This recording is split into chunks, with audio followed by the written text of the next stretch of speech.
സുഹൃത്തുക്കളെ, സഹോദരങ്ങളെ, എല്ലാവർക്കും ന്യൂസ് കേരള TVMലേക്ക് സ്വാഗതം. അപ്പോൾ ലേറ്റസ്റ്റ് വിവരങ്ങളാണ് തദ്ദേശ സ്വയംഭരണ സ്ഥാപനങ്ങളിലേക്ക് നടന്ന 7 ജില്ലകളിൽ, വടക്കൻ ജില്ലകളിൽ 7 ജില്ലകളിലേക്ക് നടന്ന ആ, പോളിംഗ് ശതമാനമാണ് ഇവിടെ അവലോകനം ചെയ്യുന്നത്. അപ്പോൾ ചെറിയ പ്രശ്നങ്ങളൊക്കെ ചില സ്ഥലങ്ങളിലുണ്ടായി. അതൊക്കെ താരതമ്യേന വലിയ കാര്യമായിട്ടെന്നുള്ളത്. പാലക്കാട് UDFന്റെ സ്ഥാനാർത്ഥിയെ BJPക്കാരും CPMകാരും രണ്ട് പ്രാവശ്യമായിട്ട് ആക്രമിച്ചു എന്നൊക്കെ ഉള്ള പരാതിയുണ്ട്. ഒരു പിന്നെ പയ്യൻ കോളേജ് സ്റ്റുഡൻ്റ് ആണെന്നാണ് പറയുന്നത്. KSC പ്രവർത്തകന് പിന്നെ എറിയുകയും അടിക്കുകയൊക്കെ ചെയ്ത് അങ്ങനെ കണ്ണിന് കുഴപ്പം വന്ന് മെഡിക്കൽ കോളേജിൽ പ്രവേശിപ്പിച്ചിട്ടുണ്ട്. കണ്ണിന് വലിയ മുറിവാണെന്നാണ് പറയുന്നത്. ഏതായാലും അതിനെപ്പറ്റിയുള്ള കൂടുതൽ വിശേഷങ്ങളൊന്നും ഇതുവരെ അറിയാൻ കഴിഞ്ഞിട്ടില്ല. എന്തായാലും ഹോസ്പിറ്റലിലാണ് കേസ് രജിസ്റ്റർ ചെയ്തിട്ടുണ്ടെന്നാണ് അറിയാൻ കഴിഞ്ഞിട്ടുള്ളത്. പിന്നെ നമ്മുടെ കൊണ്ടോട്ടിയിൽ മുസ്ലിം ലീഗ് പ്രവർത്തകൻ കള്ളവോട്ടിന് ശ്രമിച്ചു, കള്ളവോട്ട് ചെയ്തു എന്നും പറഞ്ഞ് അവിടെ ഒരു പരാതി വരികയും പോലീസ് കേസ് രജിസ്റ്റർ ചെയ്യുകയും ആളിനെ അറസ്റ്റ് ചെയ്ത് സ്റ്റേഷൻ ജാമ്യത്തിൽ വിട്ടേക്കുകയും ചെയ്തിട്ടുണ്ട്. അതായത് ജ്യേഷ്ഠൻ മുഹമ്മദ് മുസമ്മിൽ പുറത്ത് വിദേശത്താണ്. അദ്ദേഹത്തിൻ്റെ വോട്ട് അനുജൻ മുദസ്സിർ ചെയ്തു എന്നാണ് പരാതി വന്നിരിക്കുന്നത്. അങ്ങനെ എന്തായാലും ശരി, പിന്നെ അറസ്റ്റ് ചെയ്തു, സ്റ്റേഷൻ ജാമ്യത്തിൽ വിട്ടയച്ചിട്ടുണ്ട്. വേറൊരു സ്ഥലത്ത് കോഴിക്കോട് ജില്ലയിൽ കൊടിയത്തൂരിൽ വോട്ട് ചെയ്തതിന് ശേഷം റിൻഡു അജയ് എന്ന് പറയുന്ന സ്ത്രീ പുളിക്കലിൽ വന്ന് വോട്ട് ചെയ്യാൻ ശ്രമിച്ചു. പിന്നെ അങ്ങനെ കേസായിട്ടുണ്ട്. അപ്പോൾ 2 സ്ഥലത്ത് വോട്ടിന് ഉള്ള ഇതായിരുന്നു. എന്തായാലും അതിന് കേസെടുത്തിട്ടില്ല. കേസെടുക്കണമെന്ന് ആവശ്യപ്പെട്ട് പ്രിസൈഡിങ് ഓഫീസർ പോലീസിൽ കംപ്ലൈൻറ്റ് ചെയ്തിട്ടുണ്ട്. അങ്ങനെ ഈ കള്ളവോട്ടുമായിട്ട് ബന്ധപ്പെട്ട് 2 കേസുകളാണ് വന്നിട്ടുള്ളത്. ഏറ്റവും കൂടുതൽ ഞാൻ നേരത്തെ ഇന്നലെ പറഞ്ഞതാണ്, ഏറ്റവും കൂടുതൽ വീറും വാശിയും ഏറ്റവും കൂടുതൽ വീറും വാശിയുമായിട്ടുള്ള ഇലക്ഷൻ പ്രചാരണവും ഇലക്ഷൻ ഇറങ്ങി പുറപ്പെട്ടവും കൊട്ടിക്കലാശവും എല്ലാം ഏറ്റവും കൂടുതൽ നടന്നിരിക്കുന്ന മലപ്പുറം ജില്ലയിലാണ്. അവിടെ തന്നെയാണ് ഏറ്റവും കൂടുതൽ പോളിംഗ് ശതമാനം.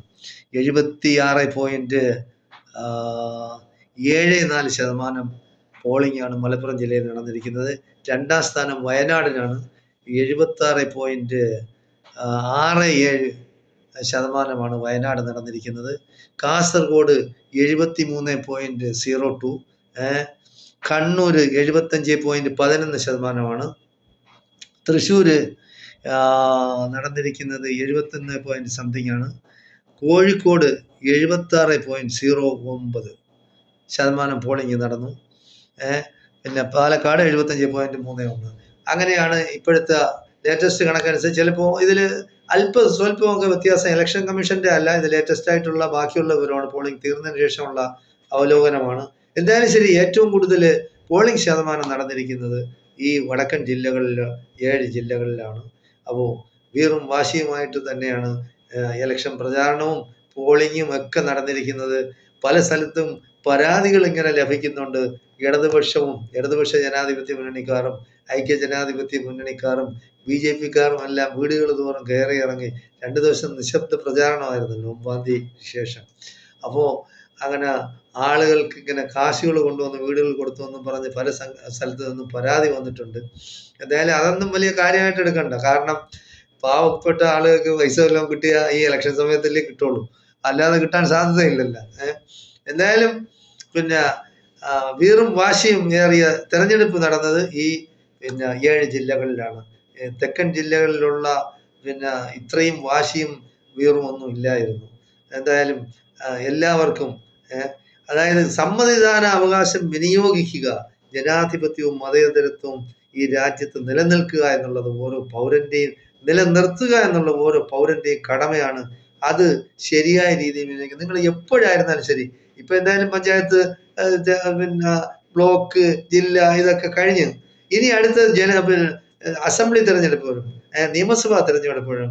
നിങ്ങൾ ആദ്യമായിട്ട് ചിന്തിച്ച് പ്രവർത്തിക്കണം. നമ്മൾ മനുഷ്യരാണെങ്കിൽ ചിന്തിച്ച് തന്നെ പ്രവർത്തിക്കണം. അതായത് വർഗീയതയ്ക്ക് എതിരാവണം, ജനാധിപത്യത്തിന് കാവലാൾക്കാരായിരിക്കണം, മതേതരത്വത്തിന് വേണ്ടി സംസാരിക്കരുത്. ഏത് രാഷ്ട്രീയ പാർട്ടിയും മതേതരത്വവും ജനാധിപത്യവും ഈ നമ്മുടെ നാട്ടിൽ നിലനിന്ന് കാണാൻ ആഗ്രഹിക്കും. വർഗീയതയെ എതിർക്കുന്ന, വെറുപ്പും വിദ്വേഷവും പുലർത്തുന്നവരെ അടുപ്പിക്കരുത്. അങ്ങനെയുള്ളവർക്ക് വോട്ട് ചെയ്യരുത്. സത്യസന്ധതയും നീതിയും ഇതിലും വിശ്വസിക്കുന്ന, ജനങ്ങളുടെ നന്മയിലും വിശ്വസിക്കുന്ന ആളുകളെ നിങ്ങൾ എന്തായാലും അങ്ങനെയുള്ള ആളുകളെ തിരഞ്ഞെടുത്ത് നിയമസഭയിൽ അയക്കണം. അതിന് ഇപ്പോഴേ നിങ്ങൾ മാനസികമായ തയ്യാറെടുപ്പ് നടത്തണം. നമ്മൾ എപ്പോഴും ചിന്തിക്കേണ്ടതാണ്. അതായത് ഒരു പാർട്ടിയും ഒരു മുന്നണിയും കൂടുതൽ നാൾ ഭരിക്കാൻ അനുവദിക്കരുത്. 5 വർഷം കഴിയുമ്പോൾ ഓരോ ഭരണക്കാരനെയും മാറ്റി നിർത്തണം. കാര്യം ജനാധിപത്യം ഇവിടെ നിലനിൽക്കണമെങ്കിൽ ഏകാധിപത്യത്തിന് നമ്മൾ മാറ്റി നിർത്തണം. അതായത് 5 വർഷത്തിൽ കൂടുതൽ ആര് ഭരിച്ചാലും അവർ അഴിമതിക്കാരാകുമ്പോൾ സ്വേച്ഛാധിപത്യം കൂടും. അപ്പോൾ ഇല്ലാത്ത നിയമങ്ങളുണ്ടാകും. ഇവിടെ ഇപ്പോൾ കേരളത്തിൽ വർഗീയ വിഷം ചീറ്റുന്ന എത്ര ജന്തുക്കളുണ്ട്. മനുഷ്യന്റെ പൊയ്മുഖമണിഞ്ഞ് നടക്കുന്ന, അതായത് അവര് മൃഗങ്ങൾക്ക് തുല്യമാണ്. മനുഷ്യരാകുമ്പോഴത്തേക്ക് മനുഷ്യർക്ക് അങ്ങനെ പാടില്ല. അതായത് മതം ഇന്നതാകെ അതുകൊണ്ട് നമുക്ക് അവർ വേണ്ട എന്നുള്ളതല്ല. മതമായിരുന്നാലും ശരി, രാഷ്ട്രീയമായിരുന്നാലും ശരി, അവനവന് ഇഷ്ടപ്പെട്ട മതത്തിൽ വിശ്വസിക്കാനും അവനവന് ഇഷ്ടപ്പെട്ട രാഷ്ട്രീയത്തിൽ വിശ്വസിക്കാനും ഉള്ള അവകാശമുണ്ട്. അത് അവർ ആശയം കൊണ്ട് നേരണം. വർഗീയത കൊണ്ടല്ല, വിഭാഗീയത കൊണ്ടല്ല, കുത്തിത്തിരിപ്പുകൾ കൊണ്ടല്ല, നാട്ടില് വർഗീയ ലഹളയും അതും ഇതും ഉണ്ടാക്കിയല്ല, അതിനുവേണ്ടി വിദ്വേഷ പ്രചാരണം നടത്തലല്ല മനുഷ്യരുടെ കടമയെന്ന് പറയുന്നത്. ഏത് ജാതിയോ മതമോ ആയിക്കോട്ടെ, അവനവന്റെ മതം അനുസരിച്ച് വിശ്വസിച്ച് ജീവിച്ചോട്ടെ. പിന്നെ എനിക്ക് പ്രത്യേകിച്ച് കേരളത്തില, ഇന്ത്യയിലെന്ന് പറഞ്ഞ ബാക്കിയുള്ള കാര്യങ്ങളിൽ നമ്മൾ ഇടപെടാനായിട്ട് അങ്ങോട്ട് പോകണ്ട. ആദ്യം സ്വന്തം വീട്, അതായത് നമ്മുടെ നാട്ടില് കേരളത്തില് എല്ലാ മാതാപിതാക്കളും അവരവരുടെ മക്കള്, പെൺകുട്ടികളായിരുന്നാലും ശരി ആൺകുട്ടികളായിരുന്നാലും ശരി, അവനവന്റെ മതത്തെപ്പറ്റി ബോധവാന്മാരാക്കണം.